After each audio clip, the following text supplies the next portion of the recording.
there, it's Debbie with the Pickin Coop Farmstead, and today I'm going to be pressure canning up a bunch of beef that I have. It's round steak, which is super tough, and then it is also chuck roast, which is really tough.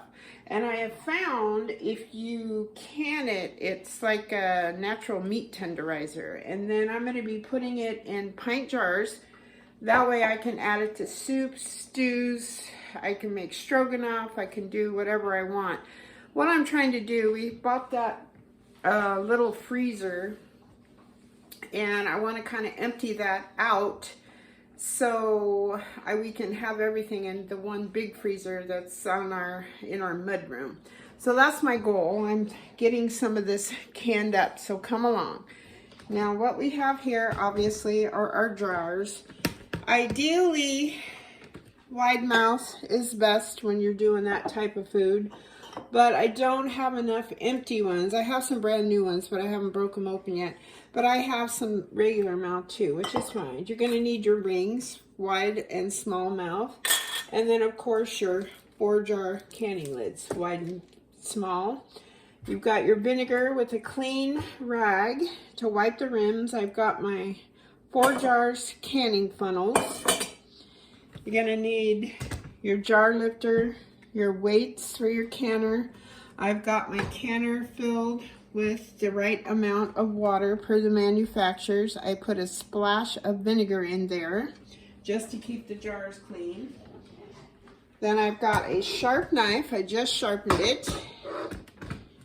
And a whole pile of meat. You can do this with chicken, turkey, whatever. We're gonna cold, raw pack everything. So you want cold canner, cold product, cold jars. Simple as that. I keep a bowl off to the side because what I do is I try to trim as much meat, or excuse me, fat off of this as possible. And then what I do is I keep it in the freezer, and when I make my homemade dog food, I incorporate that. So let me just show you. I'm not going to make you watch me cut all of this up, but I've got most of the fat off. You want some in there. And then what I'm going to do is cube it up into bite-sized pieces. You can make it larger, smaller, whatever. I like to make it to where you don't have to recut it when you are cooking it.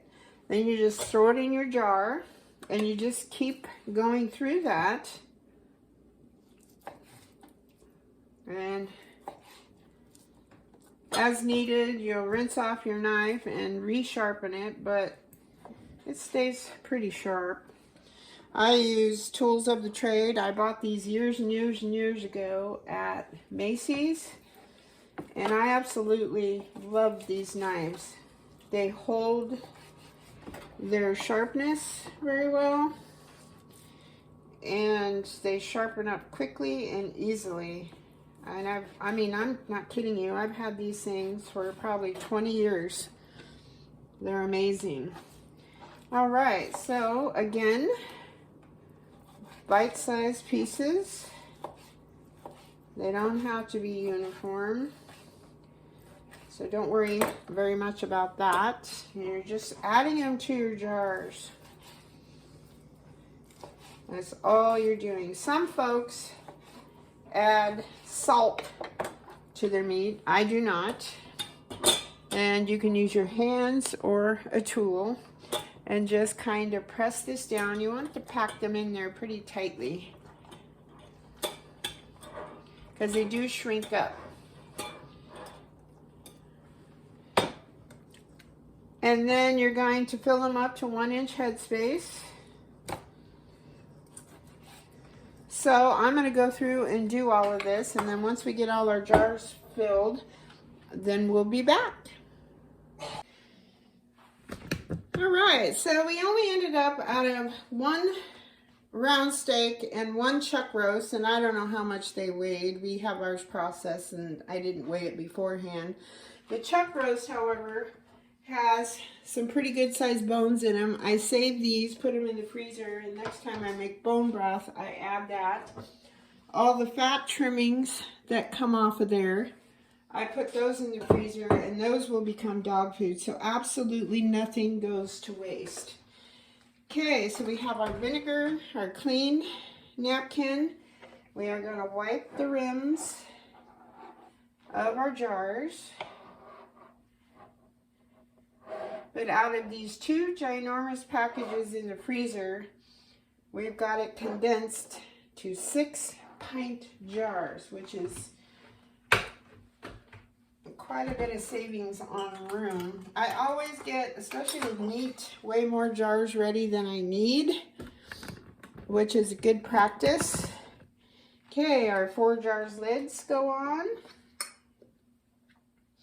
And these lids, I always say, I can't say enough about them actually, because they always seal. I think I've had, out of 2 or 3 years of using this, maybe 2, possibly 3 jars that did not seal, and that was operator error. Okay, on goes our rings over the top of the flats. This ring has, I don't know if you can see it, I just saw it. Right here, there's a dent. I'm going to put that off to the side. I don't want to use that. All right. Those go in the canner with our water and vinegar. And remember, cold product, cold jars, cold canner. If this was hot, I would have hot water in my canner and heated jars. So we're going to get this done, fingertip tight. And when you're doing pints and half pints, you're going to process these in the pressure canner for 75 minutes. And we're going to go over all that as we do it. But just so you remember to allow yourself enough time to get all this done, you have to allow yourself enough time to heat up your canner properly. And also, you've got to let it cool down properly. Okay, so we have all 6 pints, boom, in the canner. Now, I'm going to move this over. There we go. We're going to put our lid on. And I just oiled my gasket recently. So you only do that about every 6 or 7 loads. Then you're going to look through, I call it the blowhole. Make sure it's nice and clear and clean. It is. Then my canner has, it's a Presto, 23 quart, I believe. There's an arrow there, and then there's an arrow on the handle over here. Those two have to line up. Otherwise, you'll be here forever trying to get this to sit all the way down. Push down on it and close. Okay, so we're going to turn this on. I turn it on high. And then once this starts steaming, we'll get to the next step. All right, we have a steady stream of steam. I don't know if you can see that. I don't even know if my hand helps. But it has to be steady, no air in between. Set your timer for 10 minutes. This is called venting. Once it's vented for 10 minutes, this rubber button has come up. This back one is working on it. Those are safety pressure valves, just to let you know. And once this has vented for 10 minutes, then we can put the weight on. We'll be back. All right, 10-minute timer has gone off. You've got your weight. You put that over your venting hole. Now you're going to watch this needle go from 0 up to the altitude where you're supposed to be. I'm almost at 3,000 feet, so I need to be between 14 and 15. Once my particular canner gets to 15, this little fella starts rocking back and forth. So it's nice because when I'm in the house, I stay pretty close to my kitchen. But when I'm in my house, I can hear this, then I know, oh, it's up to the pounds per pressure that I need. So then once you get to that pounds per pressure per your altitude, and there's charts all over the internet that tell you where you need to be for your particular altitude. So you could look that up. Then you are going to start your timer. So we're doing meat. Meat takes a long time. You can water bath. It's not FDA approved. I haven't tried that yet, but when you water bath it, it takes at least 3 hours. Some folks, like the old school, like European times, is only 2 hours. So I might try that. Water bath though just gets my kitchen all hot and steamy. I find when I pressure can, it really doesn't. It heats it up a little bit, but it's not all steamy and hot, and the windows are all fogged up. And so, anywho, once that comes up to your pounds per pressure, you're going to turn it back. My particular stove, and you turn the temperature down slowly. I will go down to medium for a while, then I can get down to medium low. But for pints, I'm all over the map this morning, I'm sorry. Pints of meat, doesn't matter what kind of meat, any kind of meat, when you're pressure canning, takes 75 minutes. Quarts, if you're canning quarts, it takes 90 minutes. So what, you start your timer. Once it gets to your pound per pressure, you're gonna slowly turn the temperature of your burner back until you can maintain the pounds of pressure that you want. You don't, if you go below the pounds of pressure where you need to be, then you're going to have to start your timing all over again, which is kind of a bummer. I think I've done that once. So you want to stay within earshot of everything. You don't want to go outside and say, oh, I'm just going to run outside for a minute and do this. No, not when you're pressure canning. When you're water bathing, you can get away with that, but not pressure canning. Okay, so our temperature is almost up to 10 pounds already. It doesn't take very long. But once we get to pressure, I'll be back. All right, as you can see in here, my little guy here is rocking back and forth. That means we are at or above 15 pounds of pressure. So now I'm going to turn this back to medium. You don't want to do it all at once because your pressure can really drop. I have set my timer for 75 minutes, and I'm just going to keep dropping my temperature slowly. And on my particular stove, it's an old glass top stove, as you can see. It doesn't even come clean anymore, which is kind of embarrassing, but it is clean. And I can get down to medium low and maintain 14 to 14 and a half pounds of pressure easily. But I have to do it slowly. I have found that out through trial and error, and I think that's the time where my pounds per pressure gauge went below.